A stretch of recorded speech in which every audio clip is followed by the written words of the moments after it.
चलिए अब खबरें विस्तार से। सबसे पहले बात बाजार की। पिछले 2 दिनों से बाजार में जारी गिरावट का दौर आज भी जारी रहा। हफ्ते के आखिरी कारोबारी दिन बाजार में बिकवाली हावी रही।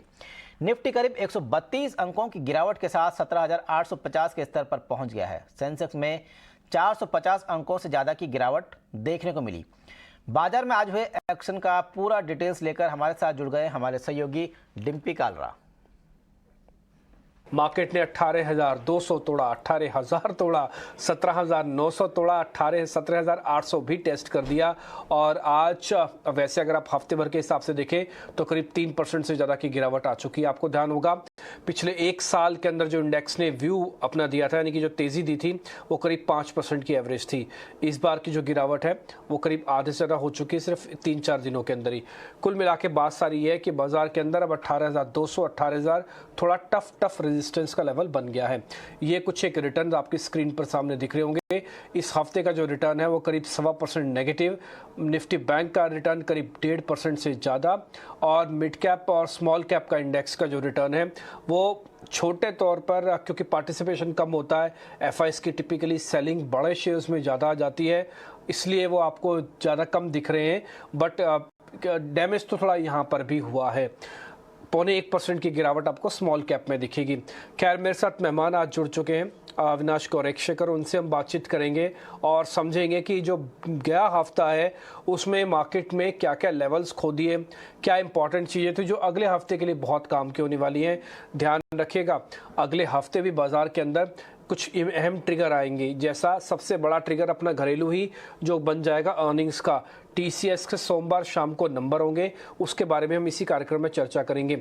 लेकिन मैं वापस मार्केट पे एक बार लौट आता हूं और एक एक करके सारे पॉइंट्स फिर से मैं आपके सामने रखता हूं कि मार्केट के अंदर हुआ क्या। जैसे निफ्टी और बैंक निफ्टी के अंदर जो गिरावट है वो 1.5% से ज़्यादा की थी। छोटे मझोले शेयर्स में 1% से कम की गिरावट थी, बट गिरावट सभी में थी।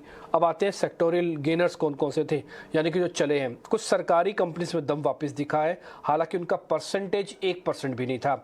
कंज्यूमर, एफएमसीजी, फार्मा, जो टिपिकली ऐसे इंडाइसिस होते हैं जब भी बाजार के अंदर गिरावट या साइडवेज हो जाता है, ये सेगमेंट आपको एक्टिव होते हुए दिखते हैं। इस बार भी कुछ ऐसा ही हुआ। पीएसयूज, कंज्यूमर्स, एफएमसीजी और फार्मा, इन सब में 1/4% से लेकर करीब 1% तक की तेजी आई है। सेक्टोरियल चर्निंग था। अब आ जाते हैं सेक्टर्स टूटे कौन से थे। आईटी से बहुत उम्मीद थी, लेकिन आईटी धराशायी हुआ। आईटी करीब 2% टूट गया इसी हफ्ते के अंदर। उसके बाद बारी आई मीडिया की, फिर बैंक्स की, जहां पे करीब 2% के आसपास का नुकसान आपको बनते हुए दिखा। सरकारी बैंक में, माफ कीजिए, सरकारी बैंक्स में और साथ ही मेटल्स में भी नुकसान हमको ज़्यादा देखने को मिला, करीब 0.5% के आसपास का था। निफ्टी के टॉप गेनर्स अभी आपकी स्क्रीन पर होंगे, आप देख रहे होंगे। इसमें HDFC Life back to back काफ़ी दिनों से चला। इसके अलावा भारत पेट्रोलियम, एसबीआई लाइफ जैसे शेयर्स में भी करीब 2 से 3% तक की तेजी आई है। एनटीपीसी भी 1.5% ऊपर था। जो टूटा शेयर वो था बजाज फिनसर्व, बजाज फाइनेंस। इनके अंदर कमजोरी, जेएसडब्ल्यू स्टील, कोल इंडिया जैसे शेयर्स भी इस बार कमजोरी के हत्थे चढ़ गए, और इन सब में नुकसान जो था 4-4, 5-5% का था। छोटे मझोले शेयर्स में आपको पता है कि सोने के दाम काफ़ी तेज़ी से बढ़ रहे हैं, इसलिए राजेश एक्सपोर्ट्स का बढ़ना लाजमी था। वो टॉप गेनर बना, करीब 12% छोटी मझोली कंपनीज में से। Power finance, bank of India, REC, ये कुछ एक और शेयर थे जो छोटे मझोली कैटेगरी के अंदर 5% से रिटर्न देने में ज़्यादा कामयाब हो गए, क्योंकि ये बजट की सीरीज़ चल रही है।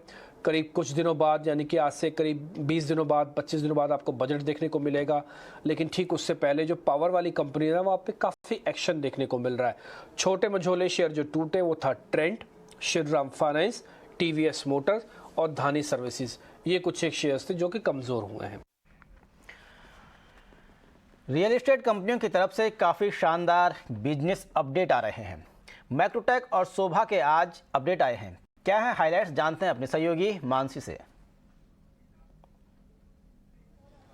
रियल एस्टेट सेक्टर के लिए गुड न्यूज़ फिर से आना शुरू हो चुकी है। सेक्टर डिमांड में है, क्योंकि यहाँ पर हम देख रहे हैं कि नतीजों से पहले जो क्वार्टरली परफॉर्मेंस, क्वार्टरली अपडेट्स आ रही हैं कंपनियों के, वो काफ़ी पॉजिटिव हैं। 2 कंपनियाँ, शोभा लिमिटेड और मैक्रोटेक डेवलपर्स ने अपने strong quarterly positive numbers flash किए हैं। शुरुआत शोभा लिमिटेड से करते हैं। कंपनी ने highest ever quarterly sales value देखा है और highest ever quarterly sales volume भी देखा है। सेल्स यानी कि बिक्री में करीब 36% की बढ़ोतरी देखने को मिली और प्राइस रियलाइजेशंस 22% तक बढ़े हैं। डिमांड की अगर बात करें, स्टेडी डिमांड है। चैलेंजेस कई सारे रियल एस्टेट सेक्टर ने देखे हैं, जैसे टेक्नोलॉजी सेक्टर का आउटलुक अनसर्टेन रहा, मॉर्गेज रेट्स बढ़ते रहे, लेकिन बावजूद इसके रियल एस्टेट की डिमांड जो है वो इंटैक्ट नजर आ रही है। और ऑपरेशंस जो कॉन्ट्रैक्चुअल और मैन्युफैक्चरिंग में नजर आ रहे हैं वो भी डिमांड को काफी हद तक स्ट्रेंथ ही दे रहे हैं। और डेट रिडक्शन का स्ट्रॉन्ग कैश फ्लोज जो कि नजर आ रहे हैं वो डेट रिडक्शन को काफी हद तक मदद कर रहे हैं। इसके अलावा मैक्रोटेक डेवलपर्स के भी Q3 अपडेट्स फ्लैश हुए हैं जो कि काफी पॉजिटिव थे। Best ever Q3 pre sales performance company ने देखी, जहां पर 16% की बढ़त प्री सेल्स में नजर आई। 3035 करोड़ का आंकड़ा यहां पर वैल्यू के टर्म्स में देखने को मिला।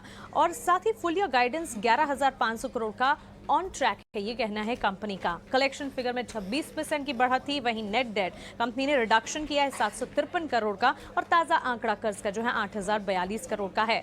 कंपनी ने 4 नए प्रोजेक्ट्स अपनी पाइपलाइन में ऐड किए हैं, जिससे ये भी पता चल रहा है कि कारोबार विस्तार को लेकर भी कंपनी काफी हद तक का सीरियस है। तो क्लियरली दोनों कंपनियों के ऑपरेशनल अपडेट्स, मैक्रोटेक डेवलपर्स और शोभा लिमिटेड जो कि काफी स्ट्रांग रहे, और इन्हीं के चलते रियल एस्टेट सेक्टर में भी फिर से परफॉर्मेंस नजर आ रही है।